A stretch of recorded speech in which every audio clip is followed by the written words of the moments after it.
So Nvidia basically jumps 25% in one day, beats analyst expectation, beats earnings. Nvidia makes all-time highs when it comes to its prices, and also its market cap is very close to $1 trillion, reaching that $1 trillion club. Is this all justifiable? Does it make sense? Is it rational? You look at NASDAQ, what's NASDAQ doing? Rallying up. You look at Meta, what is it doing? Also rallying up. A lot of the tech stocks jumping, right? Meta is already up more than 100% year to date. So, does this all make sense, or is there something that we should be really, really worried about? Something that may resemble previous crashes when you look at the dot-com bubble and burst, or the 2008, or so on. But before I get into Nvidia and talk more about Nvidia and all of this, my name is Daniel. I run an organization called etfs that promotes financial literacy, teaches you about the macroeconomics, and I basically try to tie it in with the financial instruments like stocks, bonds, commodities, currencies, crypto. If you're interested in learning more about this, we've got courses on the website. Just check it out. It's www.inforvesting.com, and I'll leave the link in the description for you to read up on that. Now, let's get back into Nvidia. So Nvidia just basically beating expectations, blowing everybody's minds. You know, people banging their heads on their wall, on their table, and saying that, hey, Nvidia, I should have bought Nvidia, I should have held Nvidia, I would have made this much money. And basically also crushing a lot of people who were shorting Nvidia.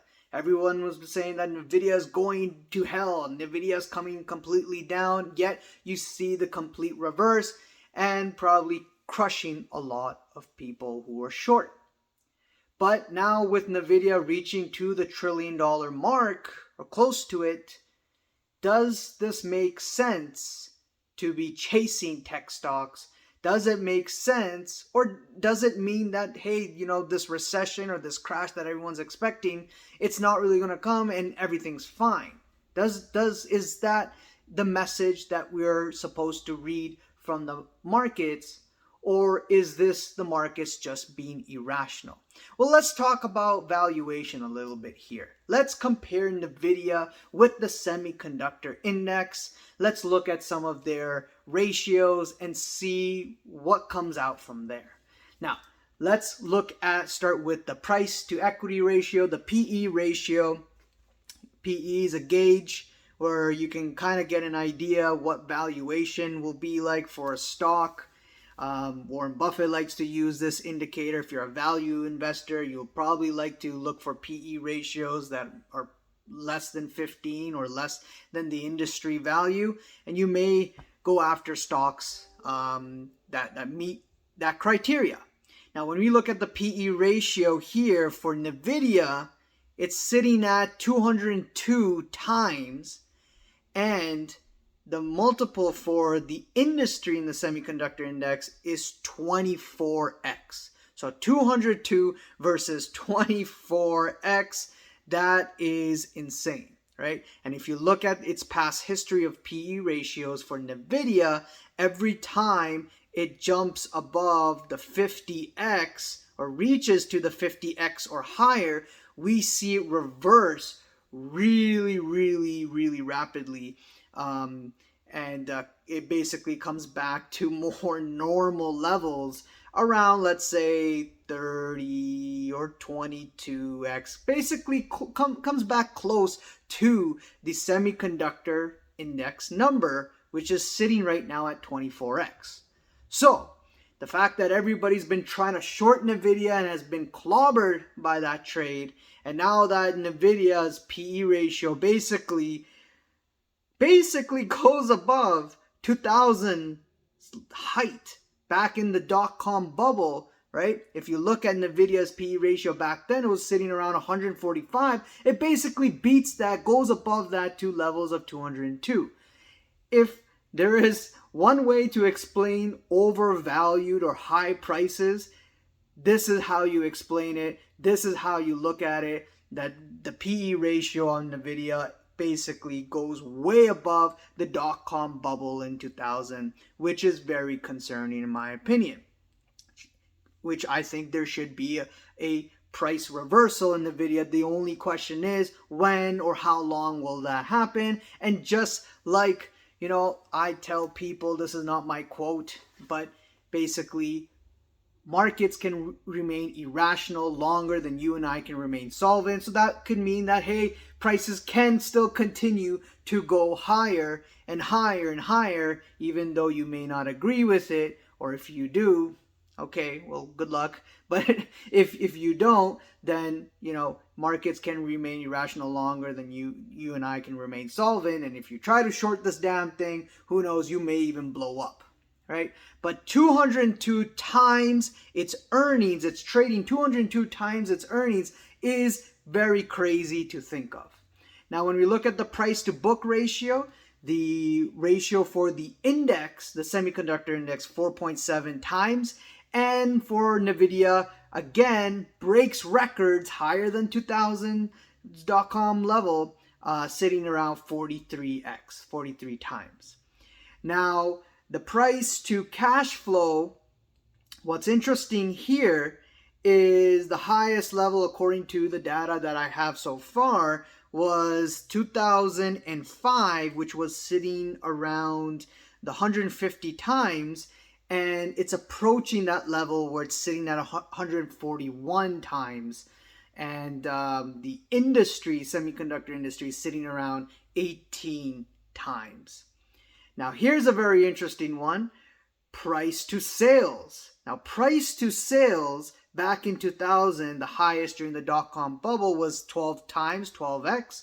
And if you look at the level right now, it's sitting around 37 times, which is approaching the highs that it made in 2021. So we did see Nvidia, it did come down in prices and its ratios also as the price came down, but we're seeing on the price to sales, it's 37 times, reaching back to the same highs of 2021. Hasn't really broke above that level or made new all-time highs on that level. But when you look at the industry level is sitting around 5.2x. Now, when I look at all these charts, I see nothing but spike up, spike up, spike up. Literally a line just goes like that. And every time it goes up and we hit a very high level, we tend to see the price reverting back to its mean, to its original true price that's there. So when I look at Nvidia, it really reminds me back in 2021, back when all of these meme stocks, when the stock market was on steroids and the Fed was pumping a lot of money. When you have that kind of environment, it tends to be a recipe for disaster. And when the central banks and the policymakers, or let's just focus on the central banks, are looking at the markets going wild and looking that, hey, prices and inflation is not coming down and people still have money to be gambling and buying and whatnot in the stock market, it just gives the central bank more reason to tighten further, which we might see in this upcoming June meeting. It'll be very interesting to hear what the Fed has to say. It'll be interesting to also see the next inflation and CPI report. And if it comes in hot, well, will we see a change in the language of the central bank? And will that cause stocks like Nvidia start to reverse its prices, reach back to its mean in its true prices, and cause it to completely, finally crash that all the bears are looking for? And if not, and it continues to rally, I think it's just a recipe for disaster, and this disaster can continue to snowball and snowball, and the snowball will just get bigger and bigger until the hard landing, that recession, that crash really comes and hits hard, right? And then sure, you could argue that, yeah, you could see Nvidia really plunge in that environment, especially being really, really overvalued, right? crazily overvalued when you look at the PE versus the index. Now you may argue, say, hey, Nvidia is a special stock and I believe in it, and it's got the valuation is justifiable and blah blah blah blah blah. It's got the future. It's the future. There's supply chain constraints, etc., etc. I totally get it, totally understand, but I'm just saying in this current environment where we are, we're tightening, and as from thinking from a macro point of view and thinking from the Fed's lens, that hey, if I see people still gambling in the markets crazily, and I look at financial conditions like aka the stock market still doing or doing really well, then there might be some slaps that are needed on the wrist in order to correct prices, in order to get actions done, in order to achieve this goal of lower inflation, right? And so on. So I think it's a recipe of disaster. Let me know what you guys think. Leave a comment below, subscribe, hit the like button, bell icon to be notified on the next video, and I'll see you guys around. Cheers, bye.